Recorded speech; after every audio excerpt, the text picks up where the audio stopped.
ডাক্তাররা ভাবতে লাগলেন, তাহলে কি এই কারণে সে রক্ষা পেয়ে গেল? এই ছবির শক্তি কি তাকে প্রাণে বাঁচিয়ে দিল, অকাল মৃত্যুর হাত থেকে রক্ষা করে দিল? জয় গুরু। পরমপিতাকে আঁকড়ে ধরে থাকলে সর্বদা তিনি কিভাবে চরম মৃত্যুর মুখ থেকেও আপনাকে বাঁচিয়ে নিয়ে আসেন, তারই একটি জলজ্যান্ত উদাহরণ আজকের ইষ্ট প্রসঙ্গে আপনাদের সবার সাথে শেয়ার করে নিচ্ছি। প্রিয় পরমের একনিষ্ঠ ভক্ত সৎসঙ্গী ছোটবেলা থেকেই শ্রী ঠাকুরের সৎনাম পেয়েছেন। ডক্টর হিরণময়ী পালদা জীবনের প্রতিটি মুহূর্তে, প্রতিটি সংঘর্ষের সময় তিনি ঠাকুরকে সঙ্গে রেখেছেন। মনে প্রাণে কৃতজ্ঞতার সঙ্গে যজন যাজন ইষ্টভৃতি পালন করেছেন। তাই উচ্চ শিক্ষা লাভের জন্যে এমআরসিপি কোর্স করার জন্যে তিনি লন্ডন শহরে পাড়ি দিলেন। লন্ডনে তিনি মনোযোগ সহকারে পড়াশোনা করতে লাগলেন, কিন্তু ঠাকুরকে তিনি ভুলেননি। ঠাকুরকে তিনি এক মুহূর্তের জন্য দূরে রাখেননি। সদা সর্বদা তিনি ঠাকুরকে সঙ্গে নিয়ে চলেছেন। তার অন্তরের অন্তঃস্থল থেকে সে দিব্য নাম অহর্নিশি জপ চলতে থাকে। তার অজ্ঞাত সারেই শয়নে স্বপনে জাগরণে সে নাম অন্তরের অন্তঃস্থলে জপ চলতে থাকে। তাই কঠোর পরিশ্রম করে পড়াশোনা করে তিনি তার পরীক্ষায় উত্তীর্ণ হলেন, সফল হলেন। তারপরে কিছুটা সময় তিনি তার আরও দুই সঙ্গীর সঙ্গে ভাবলেন যে লন্ডন শহরটা একটু পরিদর্শন করে নেবেন। একটা গাড়িতে এক বন্ধু গাড়ি চালাচ্ছেন, আরেক বন্ধু বসে আছেন, আর হিরণময়ী পালদা সঙ্গে। তিনজন ছুটে চলেছেন লন্ডন শহর পরিদর্শনের জন্য। হঠাৎ কোথা থেকে চোখের পলকেই এক পাগলা হাতির মতো দুরন্ত ট্রাক ছুটে এলো।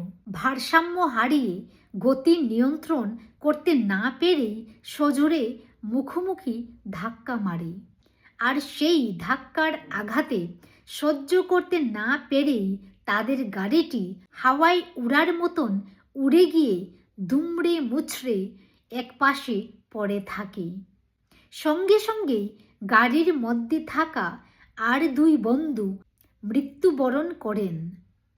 তাদের রক্তাক্ত দেহ, ক্ষত বিক্ষত দেহ চোখের সম্মুখে দেখে হিরণময়ী পালদা কিছু সময় সংজ্ঞাই হারিয়ে ফেললেন, অজ্ঞান হয়ে পড়লেন।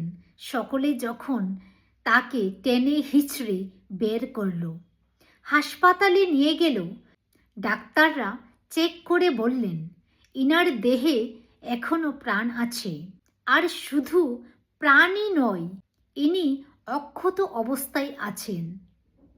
আশ্চর্যজনকভাবে এই ভয়াবহ দুর্ঘটনায় যেখানে তার দুই সঙ্গী বন্ধু কত বিক্ষত হয়ে রক্তাক্ত হয়ে প্রাণ হারিয়েছেন, আর সেই একই গাড়িতে থাকা মানুষ কিভাবে অক্ষত অবস্থায় রক্ষা পেয়ে গেলেন, সকলের ভাবনা চিন্তার অগম্য। অল্প কিছু সময় চিকিৎসার মধ্যেই তার জ্ঞান ফিরে আসে। জ্ঞান ফিরে আসার সঙ্গেই দুচোখ মেলে তাকিয়ে দেখলেন তিনি হাসপাতালের আইসিইউতে আছেন।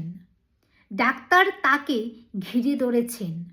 এই অসম্ভব কি করে সম্ভব হলো, তাই জানার উৎসুকতায় তারা ব্যগ্র হয়ে রইলেন। হিরণময়ী পালদার ভিতরে তখনও ঠাকুরের সে নাম, অজপা নাম জপ হতে থাকে, স্মৃতি স্মৃতিকে জাগাতে থাকে, ঠিকই যেমনভাবে ঢেউ ঢেউকে জাগিয়ে তুলে। কিন্তু অজ্ঞ মানুষ, প্রবৃত্তি বশীভূত মানুষ সে কথা বুঝতে পারে না। তার সেই প্রশস্ত দৃঢ় শক্ত হাত রক্ষার জন্য তৎপর হয়ে ছুটে আসে। মুহূর্তের মধ্যেও চকিতে আকস্মিকভাবে এমন অলৌকিক কিছু ঘটে যায়, যেমন হিরণময়ী পালদার সাথে ঘটে গেল।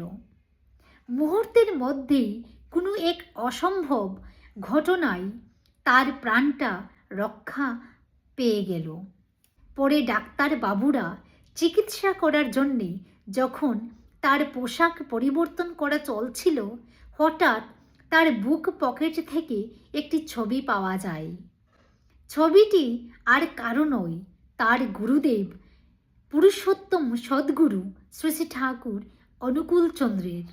হিরণময় পালদা স্বাভাবিকভাবে সদা সর্বদা শ্রী শ্রী ঠাকুরের একটি ফটো তার বুক পকেটে রেখে দিতেন।